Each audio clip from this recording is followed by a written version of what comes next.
नमस्कार बच्चों, हमने पिछले वीडियो में पाठ कीचड़ का काव्य जिसमें लेखक जो काका कानलकर साहब हैं उन्होंने जो कीचड़ के बारे में बताया उसके बारे में हमने अभी तक पढ़ा कि जो कला विज्ञ लोग हैं, जो कला के जानकार लोग हैं, उनको आकाश का वर्णन करना, पृथ्वी का वर्णन करना, जलाशयों का वर्णन करना, ये सब पसंद है।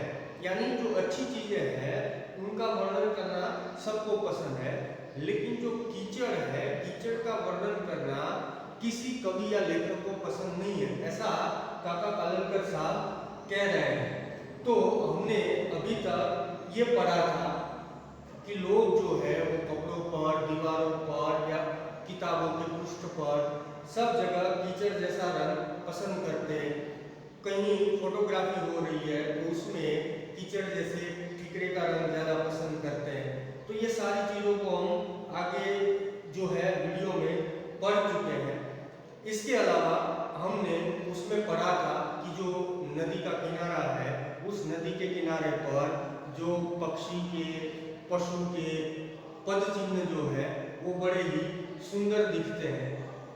और जब कीचड़ सूख जाता है यानी नारियल के खोपरे जैसा हो जाता है तो उस पर जो अंकित पद चिन्ह है पशु और पक्षियों के वो बड़े ही सुंदर दिखते हैं।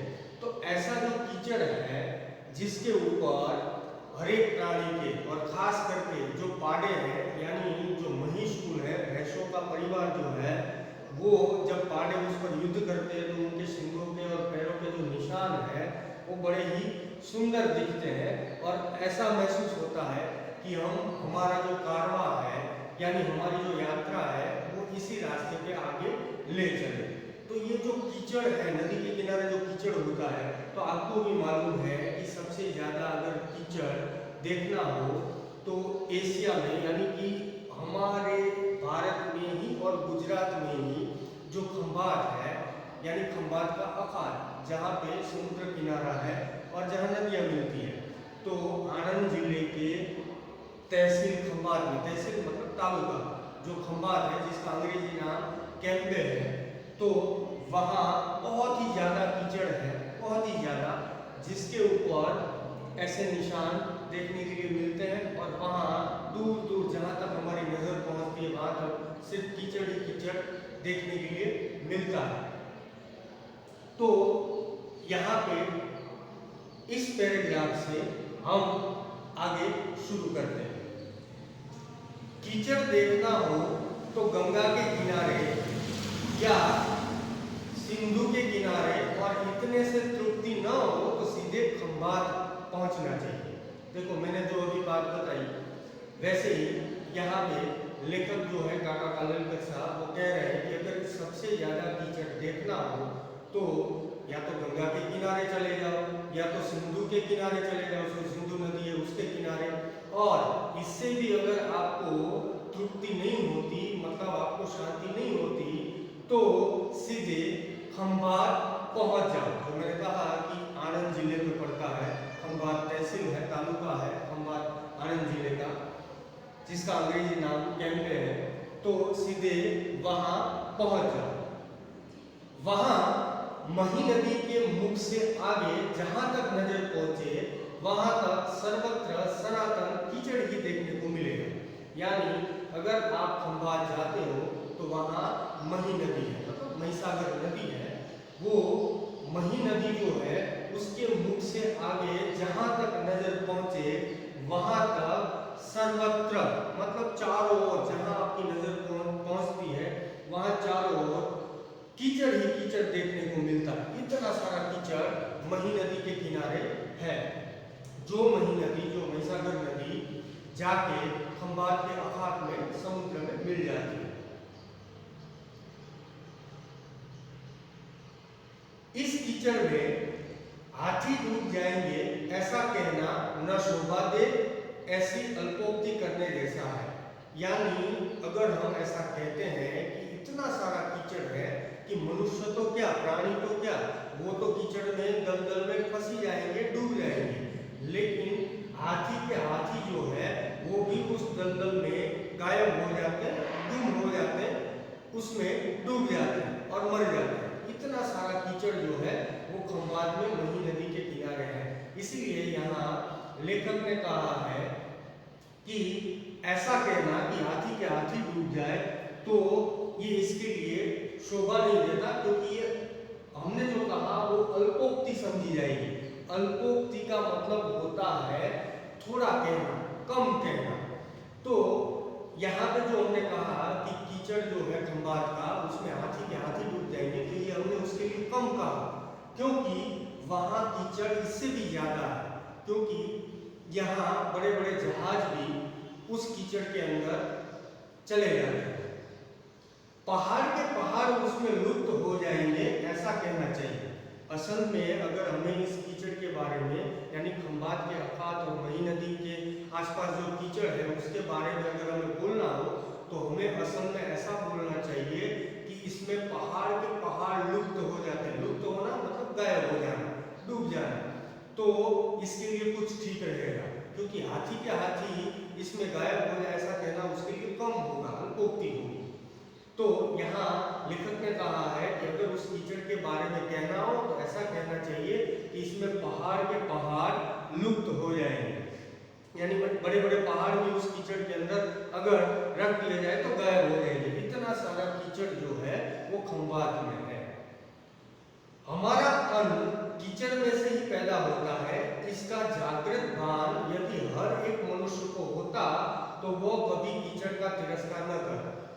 यानी काका कालनकर साहब जो है वो कहते हैं कि हमारा अन्न जो है, हम जो खाते हैं वो अनाज जो है वो सारा कीचड़ में, मतलब मिट्टी में, गीली मिट्टी में से ही पैदा होता है खेतों के अंदर।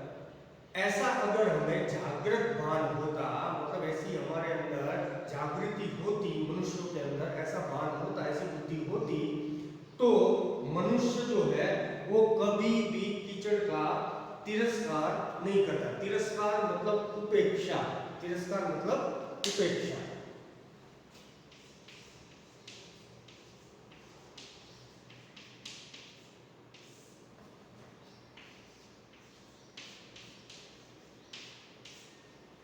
तिरस्कार का मतलब होता है उपेक्षा।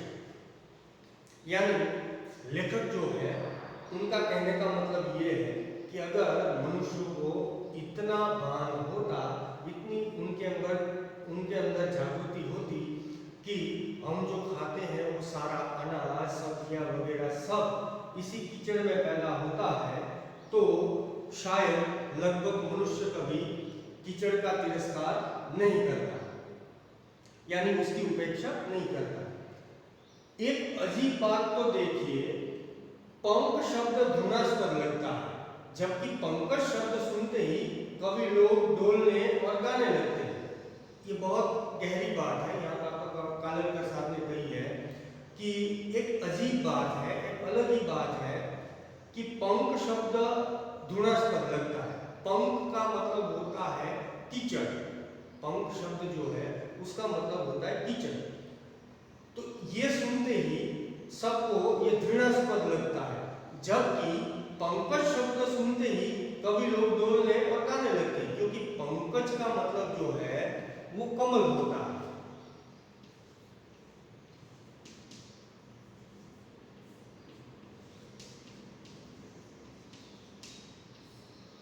पंकज का मतलब कमल होता है, पंख का मतलब कीचड़ होता है, और पंकज का मतलब कीचड़ में पैदा होने वाला फूल मतलब कमल। तो इसीलिए लेखक कह रहे हैं कि पंकज शब्द सुनते ही लोग डोलने और गाने लगते हैं, खुश हो जाते हैं। लेकिन पंख शब्द जो, जिसमें ये पंकज मतलब कमल उगता है, वो पंख शब्द सुनकर सबको घृणा होती है, गुस्सा आता है, अच्छा नहीं लगता। मल बिल्कुल मलिन माना जाता है, किंतु कमल शब्द सुनते ही चित्त में प्रसन्नता और आह्लादकत्व फूट पड़ते हैं। यानी दूसरा उदाहरण जो है, लेखक ये कह रहे हैं कि जब मल शब्द जो है वो सुनते ही उसे मलिन माना जाता है, गंदा माना जाता है। मल किसे कहते हैं? जो गंदी चीज है। तो मल जो है उसको सुनते ही लोग जो है वो उसे मलिन मानते हैं, बहुत ही गंदा मानते हैं। लेकिन किंतु कमल शब्द सुनते ही चित्त में प्रसन्नता और आह्लादकत्व फट पड़ते हैं। यानी जो यहाँ कहा गया है लेखक के द्वारा कि यही जो मल है, कीचड़ है, गंदा पदार्थ है, उसको सुनते सब मलिन समझते हैं, गंदा समझते हैं, लेकिन उसमें उगने वाला जो कमल है, वो फूल, कमल का फूल जो है, वो सुनते ही, नाम सुनते ही चित्त में यानी मन के अंदर प्रसन्नता पैदा हो जाती है। और आह्लादकत्व का मतलब होता है हर्ष का भाव, यानी खुशी का भाव मन में फूट पड़ता है। कवियों की ऐसी युक्ति शून्य वृत्ति उनके सामने हम रखे तो वे कहेंगे कि, यानी लेखक कह रहे हैं कि अगर हम इन कवियों के सामने जाके उनको कहेंगे कि आपकी ये जो वृत्ति है, मतलब स्वभाव है, वो युक्ति शून्य है। युक्ति शून्य का मतलब होता है विचारहीन।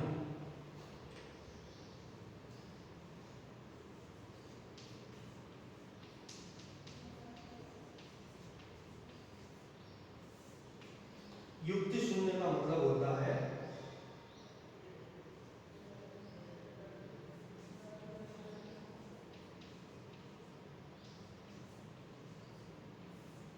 विचारहीन। यानी ये युक्ति शून्य, युक्ति मतलब सोचना, वो क्या है? शून्य, मतलब बिल्कुल जीरो है, इनके अंदर सोच नहीं है, बिल्कुल जीरो है। तो लेखक इसीलिए कहते हैं कि हम कवि से अगर ऐसा कहने जाएंगे कि आप कीचड़ के बारे में ऐसा क्यों करते हो, तो ये बिल्कुल युक्ति शून्य वृत्ति वाले, मतलब विचारहीन स्वभाव वाले, वृत्ति मतलब स्वभाव, विचारहीन स्वभाव वाले, उनके सामने हम ऐसी बात रखेंगे तो वो क्या जवाब देंगे? वो उल्टा हमें, हम जब उनको ऐसा कहने जाएंगे तो उल्टा वो हमें ऐसा कहेंगे कि आप वासुदेव की पूजा करते हैं, इसलिए वसुदेव को तो नहीं पूजते। मतलब वासुदेव जो है वो भगवान कृष्ण के पिताजी का नाम है और वसुदेव जो है वो भगवान कृष्ण को कहा जाता है। फर्क सिर्फ इतना ही है, पिताजी का नाम वासुदेव है और खुद भगवान कृष्ण का नाम वसुदेव। तो यहाँ लेखक यही कहना चाहते हैं कि आप वासुदेव की पूजा करते हैं, यानी भगवान कृष्ण की जो है वो पूजा करते हैं आप, और वसुदेव जो उनके पिता है, जिनको वसुदेव कहा जाता है, उनकी तो पूजा नहीं करते। यानी भगवान कृष्ण को पैदा करने वाले, जन्म देने वाले जो वसुदेव है, उनकी आप पूजा नहीं करते, लेकिन जो वासुदेव है भगवान कृष्ण, उनकी पूजा आप करते हैं। हीरे का भारी मूल्य देते हैं, हीरे का भारी मूल्य देते हैं, लेकिन कोयले या पत्थर का नहीं देते। यानी जो खनिज है, जो जमीन में से ही निकलता है, चाहे वो हीरा हो या पत्थर या कोयला। तो यहाँ कवि जो है वो ये कहते हैं कि आप कोयले या पत्थर की कीमत हीरे जितनी नहीं देते। हीरा भी जमीन से ही निकलता है, उसको पॉलिशिंग वगैरह करके वो लाखों रुपए में बिकता है, लेकिन कोयला या पत्थर जो है उसकी कीमत उतनी नहीं है। क्यों है? तो सब खनिज जमीन में से ही निकलता है। और मोती को कंठ में बांधकर फिरते हैं, किंतु उसकी मातृश्री को गले में नहीं बांधते। यानी कभी अगर हम उनको कहने जाएंगे तो वो ऐसा ही कहेंगे कि आप मोती को तो कंठ में बांध के, गले में बांधकर फिरते हैं, लेकिन उसकी जो मातृश्री है, यानी उसकी जो माता है, उसको तो आप गले में नहीं बांधते। यानी जो छिप है, उनको जन्म देने वाली छिप में से जो मोती निकलता है, तो उसकी मातृश्री जो है उसको आप गले में नहीं बांधोगे, लेकिन आप जो मोती है, जो सच्चा मोती आपको मिलता है, उसको गले में जरूर बांधोगे। कम से कम इस विषय पर कवियों के साथ तो चर्चा न करना ही उत्तम। आखिर में काका कालेलकर साहब जो है वो कहते हैं कि मैं तो ये कहता हूँ कि कम से कम कवियों के साथ इस विषय में, मतलब कीचड़ के विषय में चर्चा में ना उतरना ही बेहतर है। क्यों? क्योंकि जब काका कालेलकर साहब ने कहा कि हम कवियों को ऐसा कहने जाएंगे कि आप प्रकृति के हर एक विषय पर लिखते हो, उसका वर्णन करते हो, लेकिन आप कीचड़ पे कोई काव्य क्यों नहीं लिखते? तब काका कालेलकर साहब ने कहा कि अगर हम उन कवियों को ऐसा कहने जाएंगे तो कवियों के पास एक ही बहाना होगा, वो सामने से हमें कहेंगे कि आप वासुदेव की पूजा करते हो, लेकिन उनके पिताश्री जो वसुदेव है उनको तो आप नहीं पूजते। आप हीरे की कीमत करते हो, लेकिन हीरे के साथ ही निकलने वाले कोयले और पत्थर की कीमत नहीं करते। आप सच्चे मोती की कीमत करते हो, उसे गले में पहनते हो, लेकिन जहां से वो पैदा होता है उस चीज की कीमत आप नहीं करते। इसीलिए काका कालेलकर साहब कहते हैं कि इस विषय में, कीचड़ के विषय में कवियों के साथ बहस में ना उतरना ही अच्छी बात है। यहाँ ये पाठ जो है ये पूरा होता है। इसके जो प्रश्न उत्तर है, मौखिक है, लिखित में 25-30 है और 50-60 है, वो सब आपको ध्यान दे के लिखने हैं। जो पाठ है उसको समझना है, बार बार आप इस वीडियो को देखें, शब्दों के अर्थ को जानें, और जो यहाँ प्रश्न अभ्यास में दिए गए जो प्रश्न उत्तर है, जो मौखिक है, 50-60 है, 25-30 है, ये सोच समझ कर लिखें। आशा करता हूँ ये जो मैंने पाठ आपको समझाया आपको ठीक से समझ में आ गया होगा। इस वीडियो को बार बार देखो, समझो, प्रश्न उत्तरों को अपनी FNB में फेड नोटबुक में लिखो और बाद में समय पर सबमिट करो। धन्यवाद।